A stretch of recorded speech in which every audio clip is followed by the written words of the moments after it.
Hello. Hi everyone. Welcome back to the course on Universal Human Values.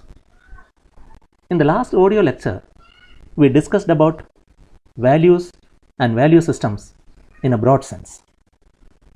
Now let us do further elaborations on values, morals, and ethics. To begin with, let me share a quote with you from late Calvin Coolidge, former President of the United States. He says, "No person was ever honored for which he received. Honor has been the reward for which he gave." Once you leave this world, people remember you on what you did for others. And what you did for others, however big or small it is definitely based on your value system. Let me share a small story with you on value system. There was a landlord who lived in a village. He was very wealthy. The entire land of the village belonged to him. Though he was rich, he was very kind-hearted also. In a faraway village, there lived a carpenter. He was highly skilled, but was not having any wealth. He lived in a big family in which he was the only one earning member. The landlord was highly impressed by the skills of the artisan, so he appointed him as a supervisor. He was asked to look after the construction and interior decoration of different buildings owned by the landlord. The craftsman lived happily. Many years passed.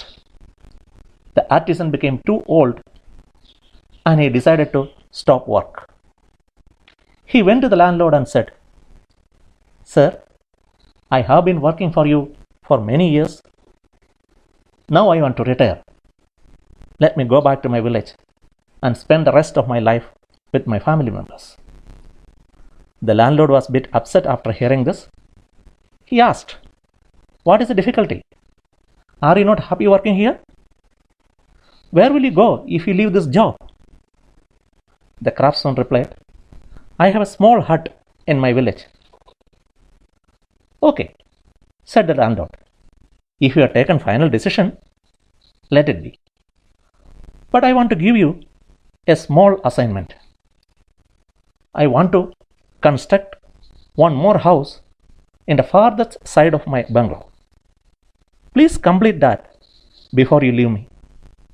The artisan was a bit unhappy, but he did not show it.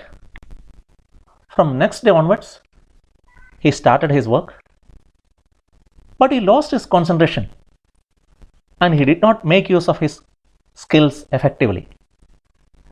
Mentally, he was retired, though he was working physically. Somehow, he completed the job with utterly low workmanship. Then he went to the landlord and said, "Sir, the work is complete. Now allow me to go." "No," said the landlord. "I don't want you to go back and live in that old hut. This new house is my gift for you, a small reward of your earnest service for this many years." Oh, what could have been in the mind of the carpenter then? We, as students, faculty, or even as common citizens, have ever been like this craftsman on any occasion? Do we just get the work done? Do we just get the studies go? Do we just get the projects done? If the answer is yes, there is definitely something wrong with our value system. Now let me take a small part from the famous book You Can Win by Shiv Khera, the founder of Qualified Learning Systems Incorporation, USA. Shiv Khera quotes Mahatma Gandhi. According to the great Mahatma, there are 7 deadly sins: wealth without work, pleasure without conscience, knowledge without character, commerce without morality, science without humanity, religion without sacrifice, politics without principle. If any of this falsification is there in your mind, please remember there is lack of values. Now, what are values? Values are individual in nature. Values are developed through personal experience and likely to change over time. Values change with individuals' cultural, personal, and religious background.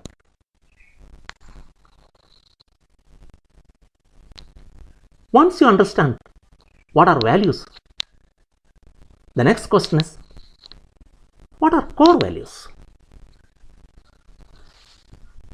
Core values are those on which you should never make any compromise under any circumstances. It may take time to identify your core values, but once you identify your core values, never compromise on that. Examples are honesty, integrity, faithfulness, etc.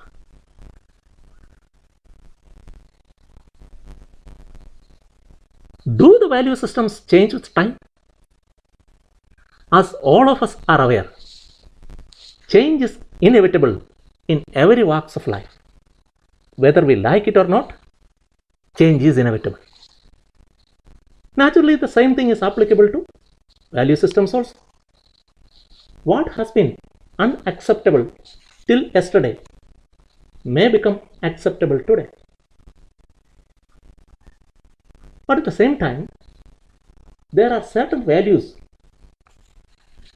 for example, responsibility, commitment, and integrity, which are universal and can never become obsolete. The very next term is morals. From values to morals. Morals are the knowledge of distinction between good and evil. They are guiding principles for every individual. Morals are defined at the individual level as well as at the level of the society as a whole. From values to morals, and from morals to ethics.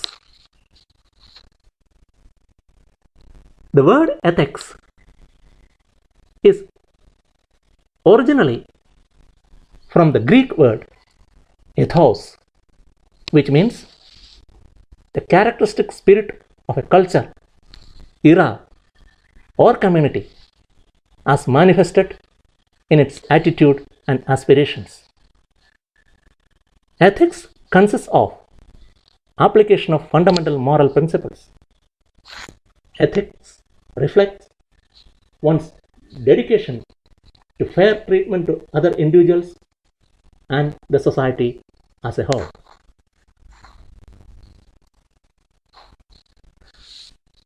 As such, there are two aspects of ethics. The first part is ability to discern good from evil. And the second, commitment for doing what is good. Many a times, people confuse between the terms ethics and legality, but they are distinct.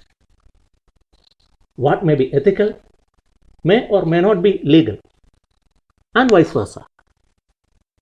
Imagine a situation. You are taking a patient to the hospital and the patient is badly injured. That time, you may have to drive the car with very high speed. You may have to break the traffic rules, which is illegal. But ethically, you are correct.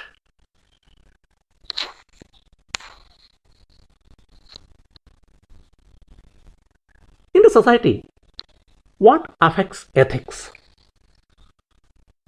In fact, lack of ethics is evident in every profession. The reasons for which are greed, fear, or sometimes pressure.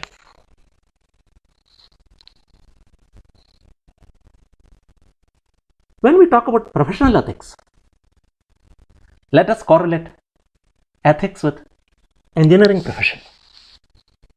Engineers have their ethical responsibilities towards themselves, their clients, and society as a whole. Engineering ethics involves moral issues involving individuals and organizations. Moreover, engineering ethics is concerned with moral ideals, policies, and relationships among different people involved in a professional activity.